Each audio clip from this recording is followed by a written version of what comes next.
Excelente. Excelente. So, Dave. Nice and cold in here today. We had our first snow in the Muller Lode, and I am here with Dave Varabioff. Varabioff. Okay. Yeah. And he is a legend in the mining world, pulling out some of the finest specimen gold, especially crystalline gold, from the Colorado Quartz Mine. And Dave, I thank you. Of course, really. yeah. Well, I'm just excited that you actually do this kind of stuff. I didn't, we met on Facebook 2 weeks ago, and you said you would love to do a history of the mine. I'm like, are you kidding? Yeah. Well, it's like a dream come true. My husband and I have been talking about your mine for years, like legit. And yeah. I'm just so thrilled to be able to do this. So yeah. I really appreciate you. So one of my questions that I have is that I read that your father took you gold panning when you were 11. He did, yeah. And that you found 5 pickers in your first pan. I did. How did this affect the rest of your life? I mean, I can guess, but it just became my life. I didn't know it at the time, of course. Like I remember being really thrilled because when you're 11 years old, it was my very, very, very first pan, and the 5 little nuggets were about the size of match heads, and I just had this experience that I'd never had before, and I just became absolutely completely sick with gold fever, and this is my 49th year of chasing gold. I turned 60 this last year, actually. Wow. Yeah. That is amazing. In going forward, and I heard that you have a co-partner by the name of Anthony Frazier. Yeah. Tell me about your relationship and how you guys met. So Tony and I met about 25 years ago when I started getting into more of the buying and selling end of gold. I was hanging around with a guy named Van the Gold Man, and Nice. Van took me to Tucson for the very first time around 25 years ago, something like that. And one of the things he said to me is, he says, when I go to the great golden helicopter in the sky, I want you to become the most famous, biggest gold dealer and gold miner in the United States. And right after, we were basically walking to this first show that I'd ever gone to in Tucson, and I met Tony that day. Oh, wow. And, that's serendipity for you. Yeah, and Tony is from Australia. I've been to Australia twice. We became immediate friends, just the love of crystallized gold. And, I was blown away by the gold Tony had. I'd never seen nuggets so big. He had tons of Australian gold. And we just became good friends. And then probably, I think it was about 8 years ago, we'd been doing a lot of business together, buying and selling gold together, doing the Tucson show together. This will be my 25th year going. Oh, wow. And about 8 years ago, he called me up and he said, hey, the Colorado Quartz Mine is for sale. You want to buy it with me? And I'm like, well, why me? And he goes, you're the only one I would buy it with, just because of the relationship we have, the passion for gold. And so I came out here, met Lance. He showed me some gold. The mine was flooded, so I didn't get to go underground and look at it. But we made a tentative deal. Tony closed the deal, and we bought it in June of 2016. I think it was 2016. That's what my records show. Yeah, and I moved here in August of 2016. Wow. And I've been living here until the gold mine collapsed in February last year. And you said you moved here. Weren't you doing a Goldbay and pawn shops in the Canadian area? No, it was in Canada? Spokane, Washington, Oh, it actually. was in Spokane. Yeah, okay. so I had 2 pawn shops in Spokane. I still have a house up there, but I got rid of the pawn shops. I literally gave them to my employees, and they kept them running for about a year, and then we shut them down. But yeah, I came down here, and my first hard rock mining experience, the first thing that I knew about hard rock mining, this is the one thing I knew, is that most hard rock miners go broke within a year. That's the only thing I knew about hard rock gold mining. I had been a placer guy up until that point. And so in September of 2016, Lance came out here, helped us start pumping the mine out, showed us, underground workings once the water got down low enough. And Lance was still here, and we actually found our very, very first piece on September 16th of 2016. It was called the Mini Dragon. It was about that long. Beautiful piece. Lance didn't stick around to see us extract it. He says, well, I'm glad you found one. I hope it's not too big. Ha ha. And it wound up being a really nice piece.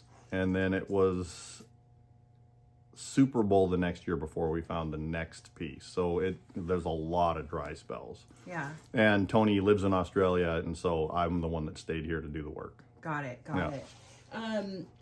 You had reported that you found a small piece of gold, which is funny. You just mentioned this is through my research. when you got the mine in 2016. After that, you encountered a 17-month dry spell. What advice would you give miners about perseverance in mining and in life? Well, you pick something that you just love and you dedicate your whole life to it. It's just that simple. And, a 17-month dry spell is not even my longest. March 4th, 2020 was the last time we found a really good piece of gold here. It was called the Moose, and then nothing for 3 years. Wow. Literally nothing. Wow. And I just kept going. And then in February of last year, when we had the big snow here, obviously the house collapsed. And then a couple weeks later, we had a big hole open up outside, and you could see that it collapsed down onto the area we were working on, the second level. And so then I just decided to shut it down. We've welded it shut for now. It's called tentatively permanently closed. Got it. And I'm not at this point willing to do the work to reopen it. So I've been out doing a whole bunch of gold mining in other areas. Of course, I just got back from Mexico. That was a prospecting trip. I'm mining up near Placerville right now, living in a motorhome because I don't have a home. I'm a gold miner. I just travel. So as far as in life, pick what you're passionate about. There's nothing right or wrong about whatever you're passionate about, and just you've got to dedicate your whole life to it. And you're going to go through the ups and downs, and it's all part of whatever you've chosen your life is for.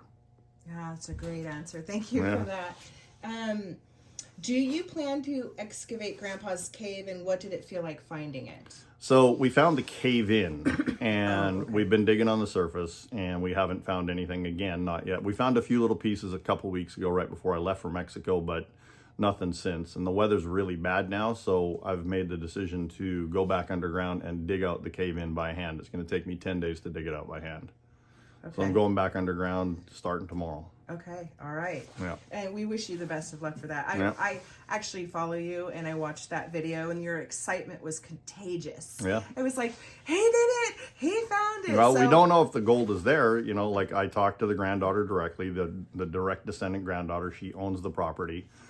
And, she told me the stories that her grandfather told her, and that's why I'm there to see if the story is true. We don't know for sure, but we did find there was multiple cave-ins. We dug out 2 other cave-ins that we thought were the one. And then after 8 months of messing around with those cave-ins and not finding anything, it's like I started to doubt the story, but I knew there was one other area that I hadn't checked. So I went back, and it was the very first place I actually checked on the 3rd day that I was there. And I thought it was just where he was piling tailings underground, but it wound up being that is the cave-in. So when I crawled through it, like I had to chop my way in with a hatchet. Yeah, we saw. Yeah, so I was using a hatchet, and I chopped my way into this cave-in. It's about 80 feet long, and the quartz vein in this particular spot is way more massive and way more mineralized than anywhere else on the property. And I really fully believe that what the grandfather said is going to come true once we get dug out. Oh, that's so cool. You kind of already touched on this, that when you first purchased land from Lance, that the mine was flooded. Yeah. You've reported that the house and the mine collapsed during the deluge of 2023. Yeah. What are your plans? Do you want to just hang on to it? Or are you looking to sell it? What's going on? We the property's bought and paid for. We own it outright, and it's a patented piece of real property, so there's no reason to sell it. So we're going to keep it.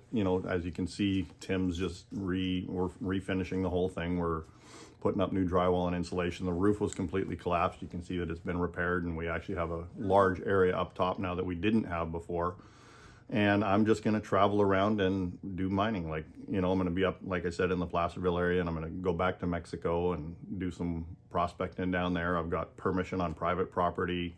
Mi español está muy bien. And so, Perfect. I have no problem conversing with them. And in fact, how I got hooked up with this particular aspect of what kind of the next chapter is that another guy on Facebook, he's been following me for 6 years. He's been a miner for 11 years, and he's been dying to meet me.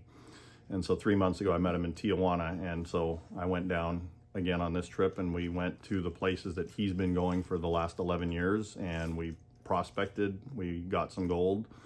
And, there's just a little microcosm of kind of a community of how the gold mining thing works in Mexico. And I became part of it. They actually said to me on the 4th day of me being down there, they said, "Tu eres gambusino." And that means? You're a gold miner. Nice. And so then they took me into a mine that no white guy's ever been in. And I don't know how old it is, hundreds and hundreds of years old. There's hieroglyphics carved in the granite right before you go in. They wouldn't let me take a picture of it, understandably, but it's about 5 feet tall. There's a big, huge round head with rays, straight rays coming off of it, 2 eyeballs, and then 2 straight sticks straight down there, about 4 feet tall, and then there's feet on the bottom. So it's like an Aztec or Incan sun head, something like that. But and it's weathered, and it's 2 inches into granite. And that so took some carving. Yeah, and so I went into the mine. They won't go in there because they think it's haunted. The mountain makes noise. And I'm like, let me in there. So I dove in there. The first thing I see is a scorpion about this big. When we go underground here, it's 55 degrees underground, and same up in Placerville area, it's about 55 degrees underground. Down there, I had to take my shirt off underground because it's 75 degrees. I was dripping in sweat. Wow. So there's these scorpions about this big running around everywhere, and they're super fast, but they're called a vinaigretta. They don't have a tail, they don't have venom, so they can't actually kill you. They can pinch you with their pincers. Oh, that's and then there's bats with wing spreads like this. I was walking in this one spot, my first trip in, and I'm filming my way in, and I said, there's a lot of bats in here. And then I started going down this drift, and I said, these big bats in here, I hope they're not vampires. And then I ducked down, and all of a sudden this bat came straight at me, and you can see it on camera. It came right at me, and I felt the wind go over my head because the wingspan's about like this on these things, and they're just everywhere in there. Oh my gosh, that's gnarly. That's yeah, so and crazy. so there's never been a metal detector in there, and they're asked me to come back down and be the guy to go underground. There's 1,600 feet to 2,000 feet of tunnel. Wow. And it's hand dug hundreds of years ago, and it's completely dry, completely warm, completely safe. Like, they did it right. Good. Yeah, it's absolutely intact. The mine, for being hundreds of years old, there's no rubble on the ground from anything collapsing. Wow, that's amazing. Yeah, and it's not your normal type of hard rock mine. What it is there's a ledge about 4 or 5 feet thick of ancient seafloor. You can see the ground up calcium and the seashells and stuff, and it's a very powdery, talky type stuff. There's soapstone veins in it, just like the mother lode has. And then the overlying aggregate of material, it's some kind of a geological, like there was some kind of a massive interruption of all the geology in the area, because there's everything from quartz to red mud to hematite to water-worn rocks to sheared off granite to sheared off quartz, all in this matrix. So it's some kind of a conglomerate that became, solidified as a rock on top of this seashell floor. I wonder if there were any evidence of earthquakes or small. That big meteor that came. Well, I really, it's funny that you said that, because I was standing underground and I was looking at this and I was thinking where I was at. Like, I was in the heart of Mexico, like right in the middle. And the Chicxulub, the crater, the Younger Dryas crater, or that happened 12,900 years ago, is literally 450 miles from where the crater struck. Oh. So there's a real good chance that this stuff came up and just overlaid the whole land. And ejected it out. Yeah. And that's what, it's funny that you said that, because I had that thought. I follow history and the Younger Dryas and all the historical stuff, but I think it was the Younger Dryas that might have created the geology in that area. Wow. Yeah. That is fascinating. Yeah. That is fascinating.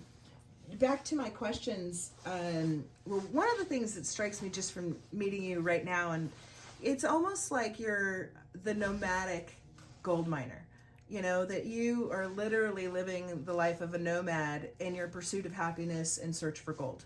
Would that be accurate? That wouldn't be there's just no better way to put it. I had people warning me about, it's risky to go to Mexico, and you got to, so many people worried about me and stuff. But, I met my friend Joel. He's just an amazing gold miner guy, and he's the one that introduced me to everybody that we met, the families and the private property owners. And I was in some remote areas. And one of the things that I tell people is that, I'm going to die gold mining. It's either going to be a rattlesnake, a heart attack when I'm 87 years old, or, whatever misadventure might happen to a gold miner. I hope to die of old age, with a pile of gold and, but yeah, I travel around to wherever the gold is. So, for 8 or 9 months now, I've been up in Placerville area, but, I just took this trip down there, and I just go where where the gold people is? are asking me to come and help them look at their properties and stuff like that. So I have a lot of people reaching out to me because I do this, and they're asking me for my expertise. Like the families I dealt with down there, they're cattle ranchers, corn farmers, and they don't know anything about gold mining, but they know they have gold. So that's where they've asked me to come in because of what I do. Yeah, and you could probably really impact them in a positive way, especially Completely. in small communities. I already have. Yeah, so that's great. Yeah, that's Yeah, the place I was at, it's completely as far off grid as you can get. No power, no nothing. Like no cell service, nothing. wow. And so I bought them a generator. And Oh, yeah, they didn't that like. was So it's kind. funny. It's funny. Like because we were charging our phones and our metal detectors on the truck battery. Killed the battery one night. Ugh. So the next morning we wake up and can't start the truck, and I'm like, do you have jumper cables? And they're like, no. And they said, what do you need to do? And I said, well, it killed the battery. And they said, oh, you need to pass battery.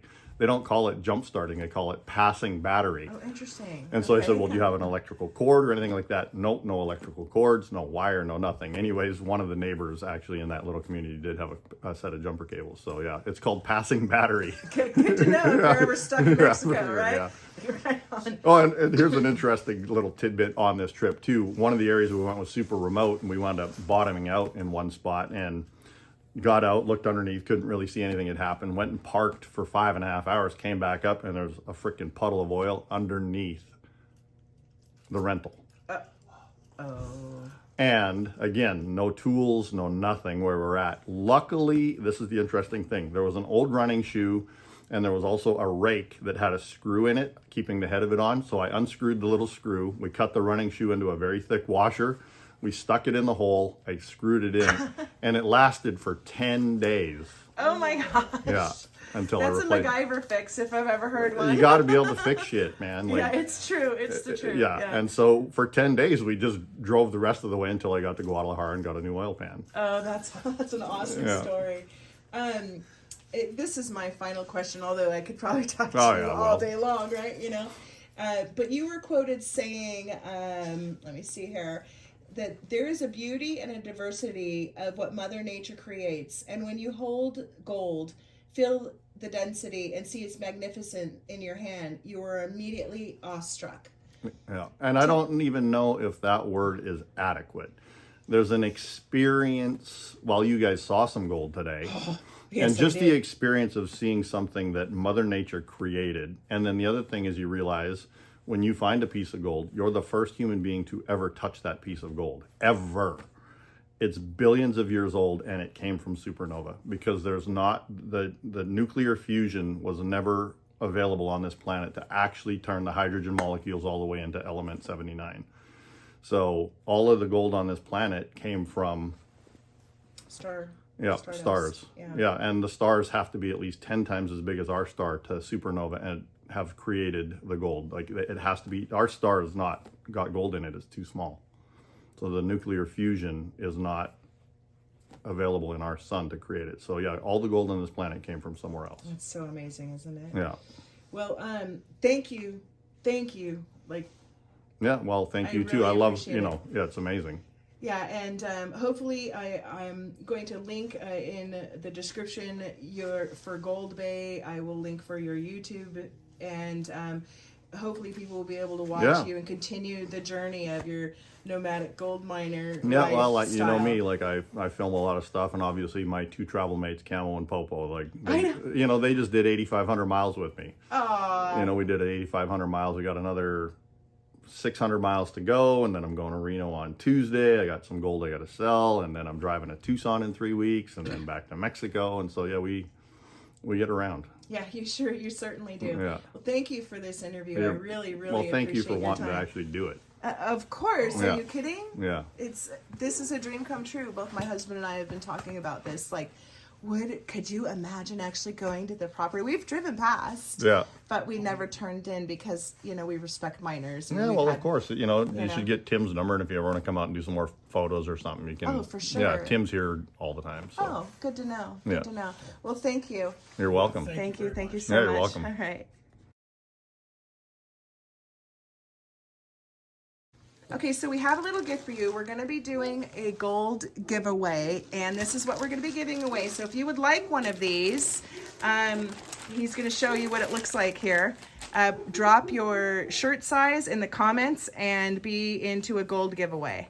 Oh my God. Yeah, turn that I around. love that. Right? Oh my God. And here's the interesting thing. Where I was in Mexico, this is the way it is. It was like I was taken back to the 1800s.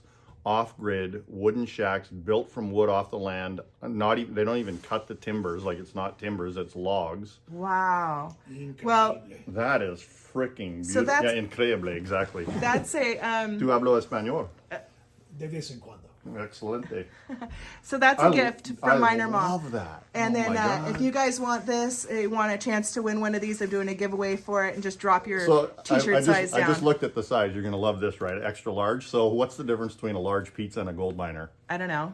A large pizza can feed a family of 4. Isn't it the truth? I've lost so much weight. Like I'm actually lighter now than I was in the 10th grade of high school. And Wow. yeah, it's just part. You know, it's not like I don't eat. I'm not starving. Yeah. You know, but I work hard and I eat just when I'm hungry. I don't, and it, like, I'll have one taco. Mexicans will have 3. I'll have, a half a bowl of soup. They'll eat a whole thing. But I really appreciate this. Oh, It's of beautiful. course. Yeah, And yeah. thank you for the interview. It's the least that we could do. Yeah. And again, you guys, if you want to win that same shirt that we got for him, just drop your t-shirt size in the links I love it. or in the comments. I Thanks, love it. guys. Thank Bye. you so much.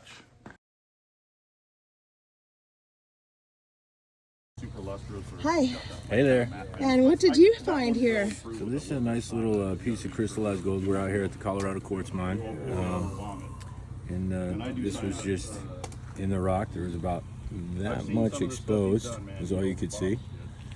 And found the rock, took it down, and used a acid compound that we used to get rid of the rock off of it. And this is what you're left with. May I touch it? Yeah, sure.